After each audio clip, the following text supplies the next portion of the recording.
భోజనాలు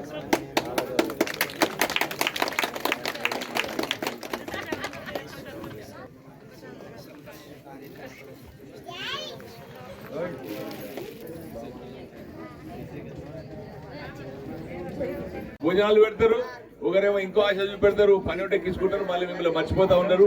నిజంగా ఈ బోర్లగూడెం గ్రామం మరి కనీసం అన్ని గుడిసెలున్నాయి, కనీసం ఒక 500 ఇల్లు ఇప్పించిన పాపాన పోలే నాయకుడు కూడా. మరి గుడి నిజంగా ఇది ఊరందరికి సంబంధించిన విషయం. మరి నేను ఇప్పటికీ డిమాండ్ చేసిన నాయకులను, మరి మంత్రి గారిని కూడా డిమాండ్ చేస్తా ఉన్నా, ఖచ్చితంగా ఈ గుడి నిర్మాణానికి ప్రభుత్వం నుంచి మీరు కంట్రిబ్యూషన్ ఇప్పించండి.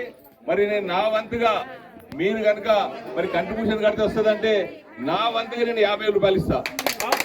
మీరు కంట్రిబ్యూషన్ కట్టి తెప్పిస్తా అని ఒప్పుకుంటే నేను నా వంతుగా 50,000 రూపాయలు ఇస్తే ఒక 5 లక్షల రూపాయలు కట్టినట్టయితే 5 లక్షల రూపాయలు కనుక కంట్రిబ్యూషన్ కట్టినట్టయితే 20 లక్షల రూపాయలు ప్రభుత్వం ఇస్తుంది.